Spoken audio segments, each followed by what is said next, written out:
Good afternoon once again. Today is Saturday, the 2nd of January 2021. And this is the English language summary of the daily press briefing here at the Center for COVID Situation Administration, or CCSA.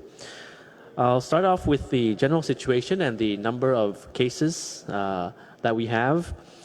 The number of confirmed cases that we have for today is 216, which is actually it continues to be a high number. Out of this 216, there are 214 which are local transmissions, making the cumulative number of cases 7,379. We have new recoveries for today, which is 26, making the number of recoveries, total number of recoveries now 4,299. It's also quite sorrowful news for us to announce again that there has been one new fatality to date. The one new fatality is, the latest fatality is a 49-year-old Thai woman who had diabetes and had a record of going to a gambling den in Bang Lamun district in Chonburi, thus making the number of fatalities now totaling 64. Just some observations from the new cases that we have, 216. There is, of course, obviously a spike in the local transmission in the recent weeks, where several individuals are actually in their 20s to 40s. The age is 20s to 40s. And many deaths involve people in their 40s who have had health problems. The current rise in the local transmission is due to the fact that many people actually visited risk areas or gray areas, as gray business areas, and did not self-quarantine or report themselves to the authorities. And some have continued to have close contact with other people. The local transmission now is detected in 53 provinces, and you have an English language slide up there about the numbers that I just mentioned. Of course, 216 looks like in the 200s per day. That's quite alarming, actually, and sad to say that we have to be very, very stringent and more careful in our measures, because considering 200 new cases per day doesn't look that good. It might as well be the tip of the iceberg as well. So moving on to the control measures and for the establishments in Bangkok. On the 1st of January 2021, the Bangkok Metropolitan Administration, or BMA, issued an order on the temporary closure of establishments to control COVID. Examples of these establishments, as you can see on screen, on that infographic on screen, examples are amusement parks, playgrounds, flea markets, fitness centers, boxing rings, massage parlors, banquet halls, and schools under the supervision of BMA will be closed from the 4th to the 17th of January 2021. You see on screen now there are a total of 25 business types, venues in Bangkok that have been ordered by the BMA to close from the 2nd of January today onwards. Furthermore, there are certain establishments which are allowed to remain open in Bangkok, but must step up their sanitary and disease control measures, such as regular cleaning of the premises, limiting of the number of customers, and providing alcohol gel. Examples of these establishments are restaurants, department stores, exhibition halls, and beauty salons, which to date are still allowed to remain open with the necessary sanitary and control measures. At the moment, restaurants can provide in-house service as usual in Bangkok.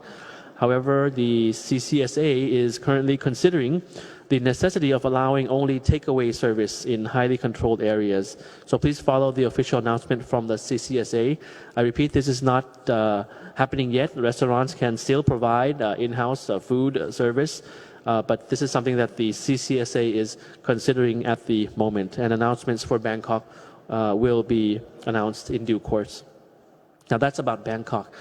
Now for the general picture, for the control measures in the other areas, the CCSA is considering to designate up to 28 provinces as highly controlled areas or level 1 areas, which means that there will be certain restrictions on activities.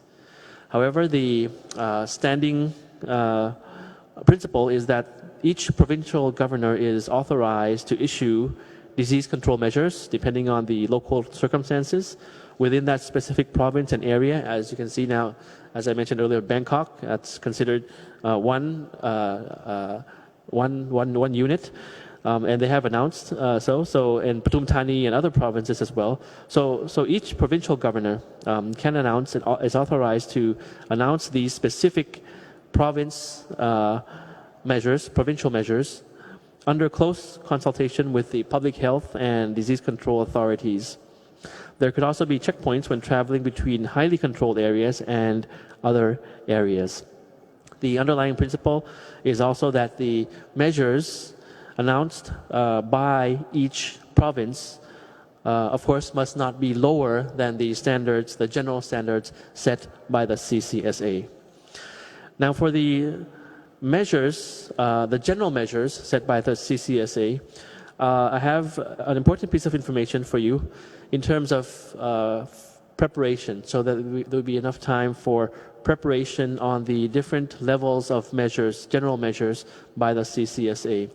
Now I say preparation because this has not been finalized yet. We are still awaiting the approval of the director of the CCSA, which is the Prime Minister, believing that will be in place today, tomorrow, very soon. So these measures to prepare for can be divided into two levels. I'll just put it as level 1 measures, level 1 general measures, level 1 CCSA measures, and level 2 CCSA general measures.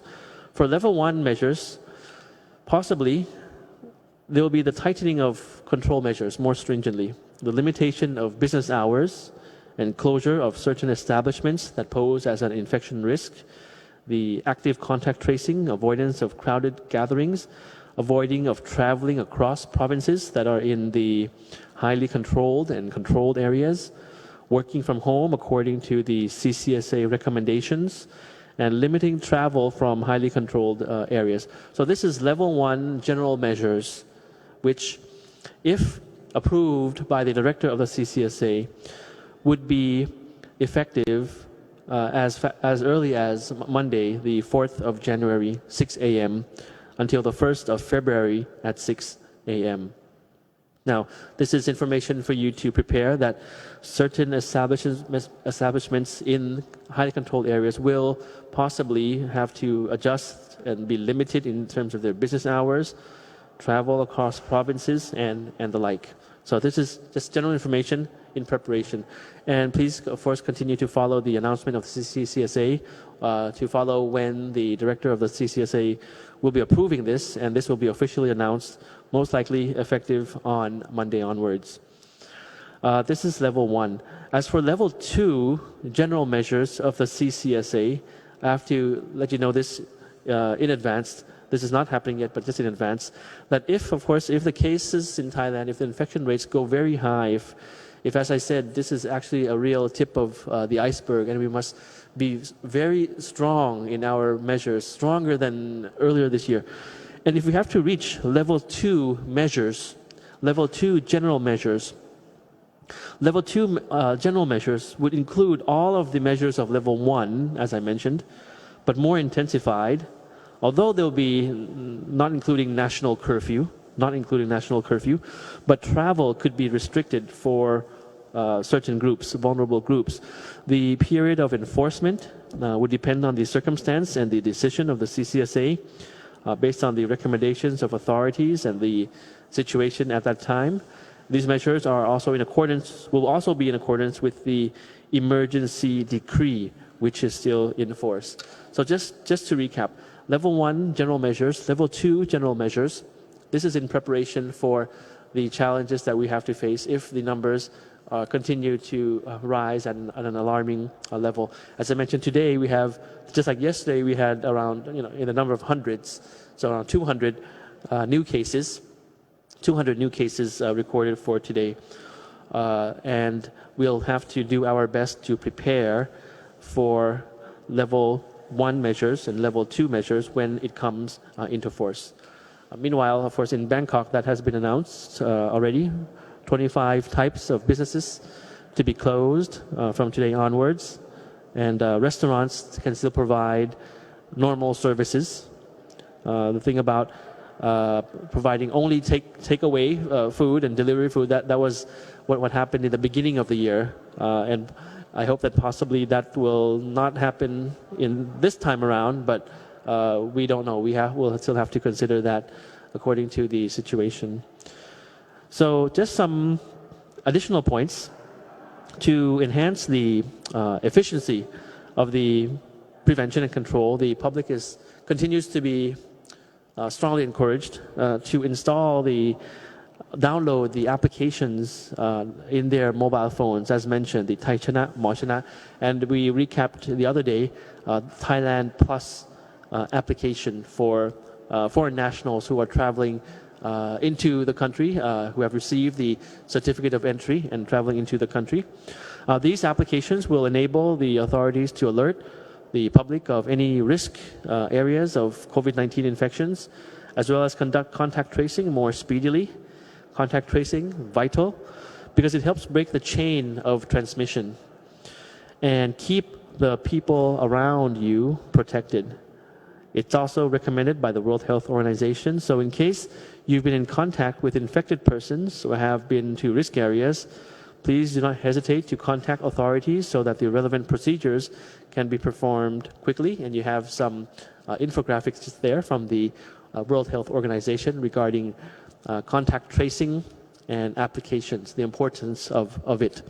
Now, we received some questions on social media as well. Some perhaps some misunderstanding from some people who thought that these applications were actually involved with biometric recording. So they were asking how these applications can actually tell if you're infected with COVID. So the misunderstanding was that they thought that the application had a biometric function and it would be able to test if you have COVID or not. That's not the case. It's not a biometric function application. It's a GPS tracking application. So physically, wherever your telephone, your smartphone that has downloaded the applications already, physically where your smartphone moves around inside the country, that is information is relayed through GPS and Bluetooth technology, as I mentioned earlier. So it's a application to track movement of your physical smartphone in that sense. And if you carry your smartphone and you happen to go to highly controlled areas or areas which have just been announced that there had been an infection or a super spreader, then of course that warning would come as an alert in your phone, and the information will be recorded that this person who has this application downloaded has visited that area, and thus easier for the tracing, tracking, and calling of that person to visit the health authorities and the hospital as soon as possible to avoid any further infection. So in addition to installing the application, we also advise, of course, on making medical insurance that covers COVID as well. I think that's very important for this day and age. So this is all I have for you for today. Thank you very much for following the information of the CCSA. We'll be here again tomorrow, of course, Sunday. So have a very happy weekend and see you again tomorrow. Thank you. Stay safe. สวัสดีครับ กราบขอบพระคุณค่ะท่านณัฐพานุ นพคุณรองอธิบดีกรม